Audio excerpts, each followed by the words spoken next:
Bismillahirrahmanirrahim. Dear students, Assalamu alaikum and welcome again to your online English classes. You are learning English with Shakil Danish. Dear students, online lectures के अंदर हम parts of speech में pronoun को discuss कर रहे हैं. Previous lecture में हमने पर्सनल प्रोनाउन को डिस्कस किया. आज हम मज़ीद इसके 3 टाइप्स को डिस्कस करेंगे. In today's lecture we are going to discuss interrogative pronoun, relative pronoun and indefinite pronoun. ये जो 3 प्रोनाउन के टाइप्स है बहुत ज़्यादा इंपॉर्टेंट है, very very very important. Specially ये जो इंडेफिनिट प्रोनाउन है, this is very very very important, right.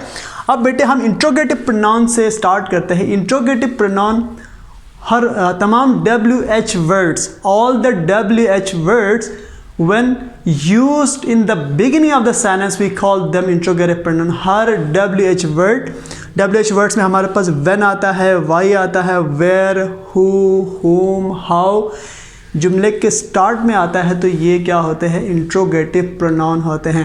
WH words में यहाँ पे लिख देता हूँ. when है, या मैं इधर सामने लिख देता हूँ. when है, what है, who है, why है, where है, whom है, how है.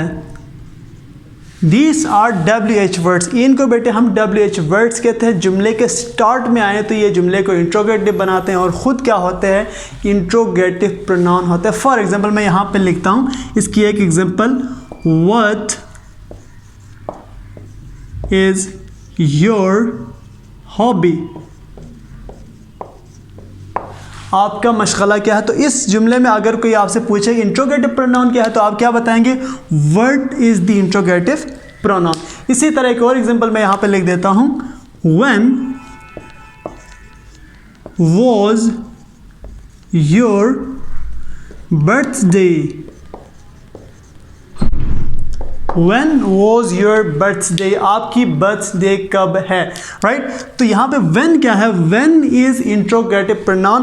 और इसी तरह कोई भी WH वर्ड्स अगर जुमले के स्टार्ट में आए तो वो क्या होते हैं? इंट्रोगेटिव प्रोनाउन होते हैं, राइट. फॉर एग्जाम्पल मैं कहता हूँ वाई आर यू क्राइंग, तो वाई यहाँ पे क्या होगा? इंट्रोगेटिव प्रोनाउन होगा. इसी तरह वेयर आर यू गोइंग, तो वेयर क्या होगा बेटे? यहाँ पे इंट्रोगेटिव प्रोनाउन होगा. इसको मैं एक दफ़ा रिपीट कर रहा हूँ. When WH words are used in the beginning of the sentence we call them interrogative pronoun. Interrogative pronoun इसलिए कहते हैं क्योंकि ये क्वेश्चंस पूछने के लिए हम इस्तेमाल करते हैं और इसके एंड पे इंट्रोगेटिव मार्क हम ज़रूर लिखते हैं, राइट. अब बेटे हम रिलेटिव प्रोनाउन की तरफ आते हैं. मैंने इंट्रोगेटिव और रिलेटिव प्रोनाउन को साथ इसलिए रखा है क्योंकि दे आर वेरी सिमिलर. जब WH वर्ड जुमले के स्टार्ट में आए तो वो इंट्रोगेटिव प्रोनाउन होते हैं. अगर 2 जुमलों को मिलाने के लिए इस्तेमाल हो तो उसको हम रिलेटिव प्रोनाउन कहते हैं. फॉर एग्जाम्पल आप यूँ लिखते हैं that is the girl, that is the girl whom I saw at the college. अब बेटे आप यहां पे देखें that is the girl whom I saw at the college. वो लड़की है जिसको मैंने कॉलेज में देखा. ये जो whom है ये बेटे क्या है? आपके पास रिलेटिव प्रोनाउन है. whom क्या कर रहा है? 2 चीज़ों को रिलेट कर रहा है. गर्ल को पार्टी के साथ क्या कर रहे हैं? रिलेट करते हैं. दैट इज़ द गर्ल, वो लड़की है whom I saw at the college, जिसको मैंने कॉलेज में देखा था. या आप ये भी कह सकते हैं this is the watch that my father gave me on my birthday. For example आप अपनी घड़ी की तरफ, रिस्ट वॉच की तरफ इशारा करके आप कहते हैं कि this is the watch that my father gave me on my birthday. तो यहाँ पे दैट क्या होगा बेटे? ये रिलेटिव प्रोनाउन होगा. मैं यहाँ पे लिखता हूँ this is the watch, this is the watch. यहाँ पे विच भी लिख सकते हैं या दैट भी लिख सकते हैं. Which my father gave me on my birthday. तो यहाँ पे विच क्या है बेटे, आपके पास रिलेटिव प्रोनाउन है। Which is the relative pronoun because विच क्या कर रहा है, दो जुमलों को मिला रहा है। या आप कभी कभी यूं भी that is what I said, that is what I said, यही तो मैंने कहा था। यहाँ पे व्हाट क्या होगा, रिलेटिव प्रोनाउन होगा। रिलेटिव प्रोनाउन क्या कहते हैं, दो जुमलों को रिलेट करता है, उन दोनों को मिला रहा है। अगर आप फर्स्ट जुमले को देखें, दैट इज द गर्ल, वो लड़की है, home I side the college, जिसको मैंने कॉलेज में देखा। यहाँ पे कॉलेज और गर्ल को क्या करें, यहाँ पे रिलेट किया जा रहा है। तो WH वर्ड्स अगर जुमले के स्टार्ट में आए तो आप उसको इंट्रोगेटिव प्रोनाउन कहते हैं। अगर दो जुमलों को मिलाने के लिए अगर दरमियान में आए, एज ए कंजंक्शन इस्तेमाल हो, तो आप उसको बेटे क्या कहते हैं, रिलेटिव प्रोनाउन कहते हैं। Now we are moving towards indefinite pronoun which is very very important. Indefinite का मतलब होता है something that is not specific, कोई ऐसी चीज जो स्पेसिफिक ना हो, जो डिफाइन ना हो, जो डेफिनिट ना हो, तो उसको हम इंडेफिनिट कहते हैं। फॉर एग्जाम्पल मैं आपकी क्लास से कहूँ कि someone go out and fetch me a glass of water, someone, तो आप एक दूसरे की तरफ देखिएगी, दूसरी तीसरे की तरफ, यानी डेफिनेट नहीं। अगर मैं आप में से किसी का नाम लेके कहूँ तो क्या होगा, वो डेफिनेट हो जाएगा। मैंने कहा anybody can come to the party, कोई भी आ सकता है, तो कोई भी आ सकता है, तो ये डेफिनेट नहीं है, इनडेफिनेट है। तो anybody, somebody, someone, no one, none, all, ये तमाम क्या है बेटे, ये तमाम इनडेफिनेट प्रोनाउन है। इनडेफिनेट प्रोनाउन की एक लिस्ट मैं यहाँ पे लिख देता हूँ और उसकी यूजेज मैं आपको बताता हूँ। सम है, समवन है,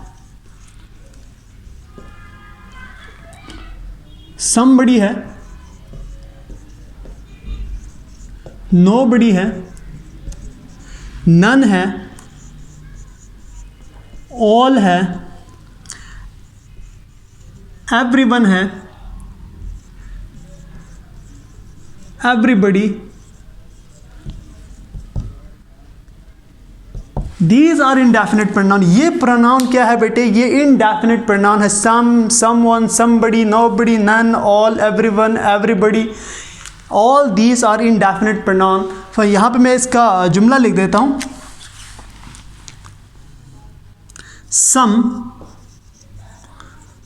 आर बोर्न टू बिकम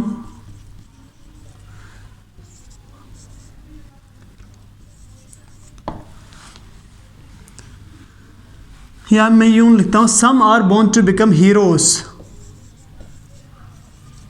कुछ लोग हीरोज बनने के लिए पैदा। यहां पे सम क्या है, सम is indefinite pronoun.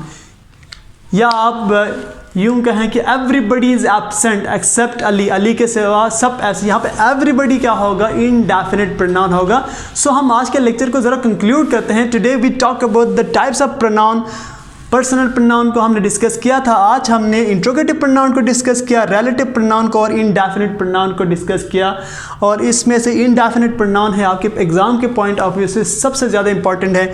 Interrogative pronoun में हमने कहा कि जितने भी WH वर्ड्स है, when, what, who, why, where, whom, who, ये वर्ड्स अगर जुमले के स्टार्ट में आए तो इनको हम क्या कहते हैं, इंट्रोगेटिव प्रोनाउन कहते हैं। अगर जुमले के दरमियान में दो जुमलों को मिलाने के लिए अगर इस्तेमाल हो, जैसे यहाँ पे हुम और विच हुआ है, तो उनको हम रिलेटिव प्रोनाउन कहते हैं। Words will be the same but function क्या होगा, इनका डिफरेंट होगा, इसलिए हम क्या कहते हैं, इनको रिलेटिव प्रोनाउन कहते हैं। ये रिलेट कर रहे होते हैं। और थर्ड पे इंडेफिनिट प्रोनाउन को हम इंडेफिनिट इसलिए कहते हैं क्योंकि ये स्पेसिफिक नहीं होता, डेफिनिट नहीं होता।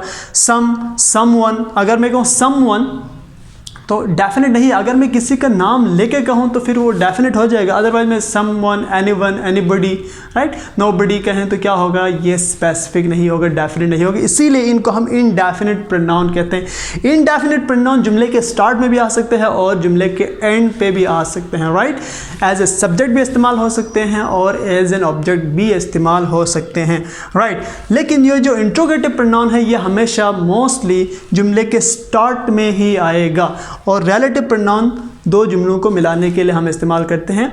और हम नेक्स्ट लेक्चर के अंदर रिफ्लेक्सिव प्रोनाउन और एम्फेटिक प्रोनाउन को डिस्कस करेंगे, वो भी बहुत ज़्यादा इंपॉर्टेंट है। और उसके साथ साथ हम डेमोन्स्ट्रेटिव प्रोनाउन को भी नेक्स्ट क्लास के अंदर डिस्कस करेंगे।